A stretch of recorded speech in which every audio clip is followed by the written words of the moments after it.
سنو، توجہ میری طرف. جمعے والے دن 3 وقت ایسے ہوتے ہیں جن 3 وقتوں میں اللہ پاک کسی دعا کو رد نہیں کرتا. توجہ دینا میری اس بات پر. میں بھی محتاج، آپ بھی محتاج. میں بھی سوالی اللہ کے دربار کا، آپ بھی اللہ کے دربار کے سوالی. جھولی آپ کی بھی خالی ہے، جھولی میری بھی خالی ہے. آپ بھی اس کے در کے منگتا ہے، میں بھی اس کے در کا منگتا ہوں. اور دعا کر دو اللہ اپنے در کا منگتا بنا دے. کسی اور در کا اللہ منگتا نہ بنائے، اللہ اپنے در کا منگتا رکھے. آمین کہہ دو. میں صبح اٹھوں تو اسی سے مانگوں، دوپہر ہو تو اسی سے مانگوں، شام ہو میری میں اسی سے مانگوں، رات ہو میں اسی سے مانگوں، اور رات کو میری آنکھ کھل جائے تو بھی میں اسی سے مانگنے والا ہوں. میں کسی کے سامنے ہاتھ پھیلانے والا نہ ہوں، صرف اللہ سے مانگنے والا ہوں. اللہ کے در کے منگتے بن جاؤ. فرمایا 3 وقت ایسے ہیں، اور یہ تینوں وقت جمعے والے دن آتے ہیں.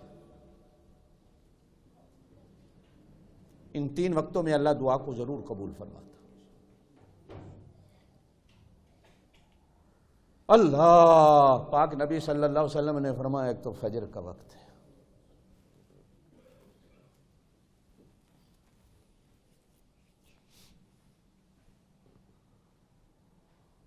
قرآن پاک میں ایک پوری سورت ہے. اللہ کہتے ہیں والفجر، مجھے فجر کے وقت کی قسم ہے نا؟ قرآن میں ہے نا والفجر، فجر کے وقت کی قسم. اس وقت میں کچھ تو ہوگا جس کی اللہ قسم کھاتا ہے.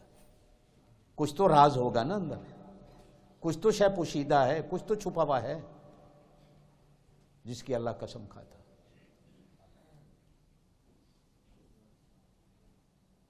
ہم میں سے کتنے ہیں ساری رات جاگتے ہیں، صبح نماز کا ٹائم آتا ہے 2 بجے 3 بجے ہم سو جاتے ہیں. صبح کی نماز گئی. میں کئی دفعہ آپ کے سامنے ہاتھ جوڑ کر کہہ چکا ہوں، صرف جمعہ فرض نہیں ہے، صرف جمعے کی نماز فرض نہیں ہے، فجر کی نماز بھی فرض ہے. اور دوسرا وقت حضور پاک صلی اللہ علیہ وسلم نے ارشاد فرمایا، جب خطیب پہلا خطبہ دے کر منبر پر بیٹھتا ہے، دوسرے خطبے کی انتظار میں ہوتا 1 منٹ ہے. یہ 1 منٹ ہوتا ہے. یہ قبولیت دعا کا وقت ہوتا ہے. اس لیے کہ خطیب جو بیٹھتا ہے یہ نماز کے درمیان میں ہے، یہ خطبہ نماز ہے. اس نے ابھی سلام نہیں پھیرا، یہ نماز میں ہے. یہ 4 رکعتیں ظہر کی تھیں، جمعے میں ہمیں 2 دے دیے. یہ 2 خطبے 2 رکعتوں کے قائم مقام ہو جاتے. اس لیے کہا گیا خطبہ واجب ہے.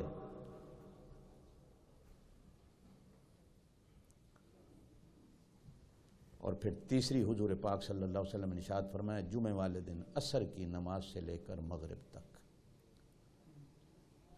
اسی وقت میں اللہ نے باب آدم کو بنایا تھا.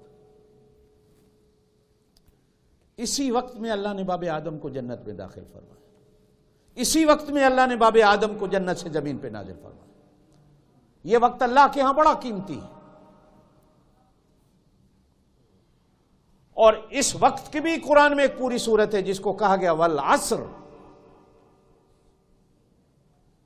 یہ چھوٹی سی سورت ایسے ہی سمجھ کے آگے نہ نکل جایا کرو، تھوڑا سا کبھی غور کیا کرو کہ اللہ نے اس کی قسم کیوں کھائی.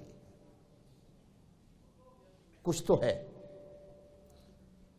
ایک حدیث کے اندر فرمایا گیا اگر جمعے والے دن عصر کی نماز پڑھ کے اسی جگہ بیٹھ کر صرف 80 بار حضور پر درود پڑھ لو تو اللہ پاک 80 سال کے گناہوں کو معاف کر دے. یہ ڈائریکٹ